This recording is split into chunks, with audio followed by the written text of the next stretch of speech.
Olá! Hoje o nosso papo é sobre um dos maiores, se não o maior, mistério da teologia cristã, a Santíssima Trindade.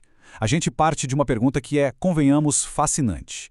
Como é que uma fé estritamente monoteísta chegou a confessar um Deus que é, ao mesmo tempo, um e três?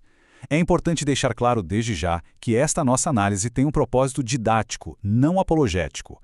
O objetivo é entender um dogma que moldou séculos de pensamento. Então, vamos mergulhar nisso.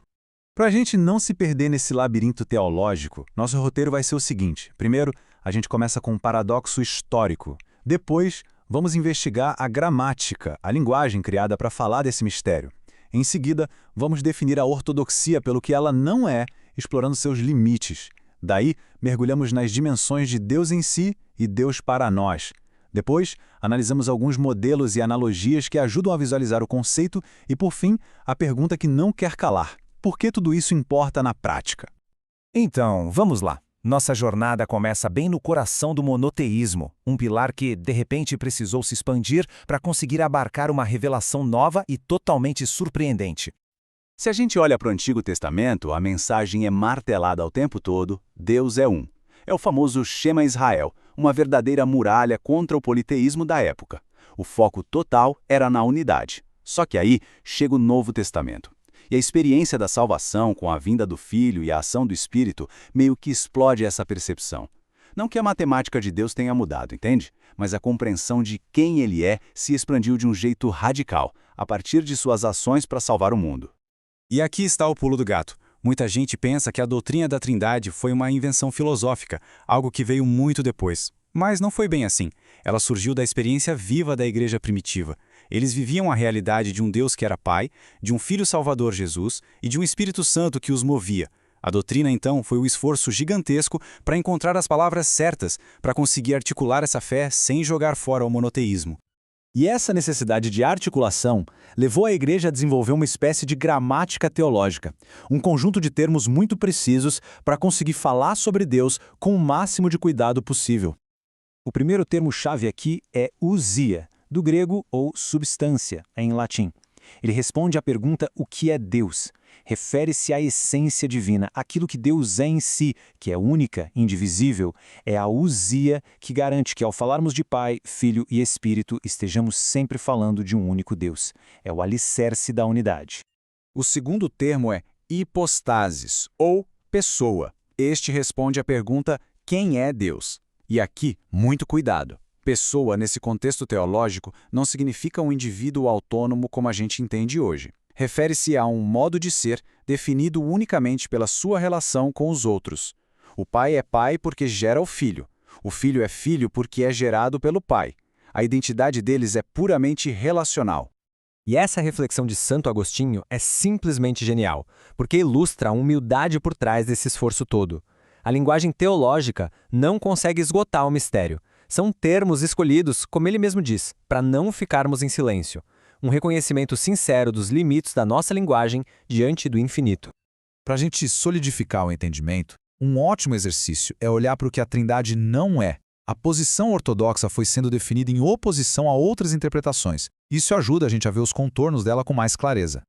Aqui a gente vê os dois grandes extremos que a ortodoxia sempre tentou evitar. De um lado, o modalismo, que dizia que Deus era uma única pessoa usando 3 máscaras diferentes ao longo da história. Isso nega a distinção real e eterna entre o Pai, o Filho e o Espírito. Do outro lado, o triteísmo, que na prática acabava propondo 3 deuses distintos, o que destrói a unidade da essência. A ortodoxia é essa corda bamba, esse caminho do meio, uma essência, 3 pessoas.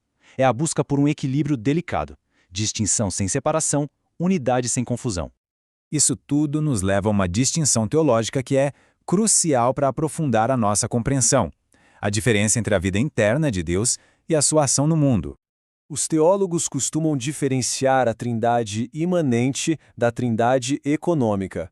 A imanente, ou ontológica, é Deus em si mesmo, sua vida íntima, eterna. É o Pai, o Filho e o Espírito em sua comunhão antes de qualquer tempo.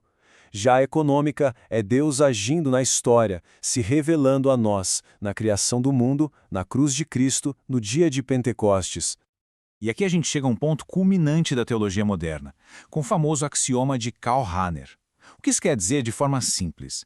Que o Deus que se revela na história da salvação é quem Deus realmente é em sua eternidade. Não existe um Deus secreto ou diferente por trás das cortinas. A revelação que temos em Jesus e no Espírito é autêntica. É a verdade mais profunda sobre a realidade de Deus.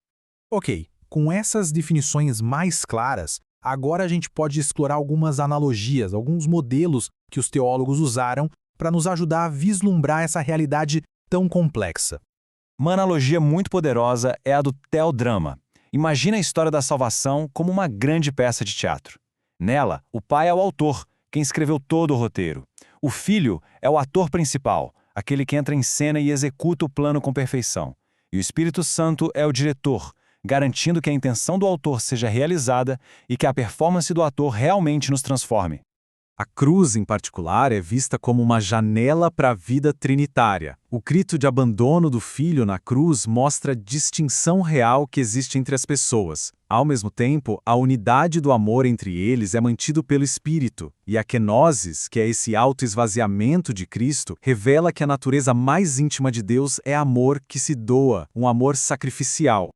Chegamos então ao conceito belíssimo da pericorese, que pode ser traduzido como a dança divina. É a ideia de que as três pessoas se interpenetram, habitam uma na outra num movimento eterno e perfeito de amor. É interessante notar que a teologia ocidental tende a começar pela unidade da essência, enquanto a oriental começa pela comunhão das pessoas. Ambas as perspectivas são vitais para uma visão mais completa. Por fim, existe a taxis, a ordem divina. O Pai é a fonte sem fonte, o Filho é eternamente gerado e o Espírito procede. Essa ordem não é de poder ou subordinação, mas de relação. E é fascinante pensar que uma pequena adição a esse ponto, a famosa cláusula filioque, que diz que o Espírito procede do Pai e do Filho, foi um dos fatores teológicos que levaram ao grande cisma, a divisão entre as igrejas do Oriente e do Ocidente. Certo, depois de toda essa jornada intelectual, a grande questão permanece. E daí? Por que um conceito tão abstrato como esse importa na nossa vida? Qual é a relevância prática disso tudo? Na verdade, as implicações são profundas. Primeiro, ela nos dá uma antropologia. Se Deus é comunhão, então o ser humano, a sua imagem, é ser relacional. O isolamento, a solidão, nos desumaniza. Segundo, ela critica qualquer modelo de poder baseado em dominação. O governo de Deus é por amor e serviço mútuo. E por último, é um convite. A vida é uma oportunidade de participar dessa dança divina de amor. No fim das contas, a gente percebe que a Trindade não é um quebra-cabeça matemático para ser resolvido. Ela é a gramática de uma experiência, a experiência de um amor que transborda. A grande revelação aqui é que no coração da realidade não existe solidão, mas uma comunhão vibrante. E essa compreensão nos leva do dogma direto para o louvor, para a adoração. Se esta nossa análise didática ajudou a iluminar um pouco este tema tão profundo, considere por favor apoiar nosso trabalho. Curta o vídeo, deixe um comentário, compartilhe com quem possa se interessar e se inscreva no canal. Cada uma dessas interações é fundamental, pois sinaliza para a plataforma que nosso conteúdo é relevante, fazendo com que ele chegue a mais pessoas. E como sempre, as referências bibliográficas que embasaram esta apresentação ficam aqui disponíveis para quem desejar aprofundar os estudos. Agradeço muito a atenção e até a nossa próxima análise.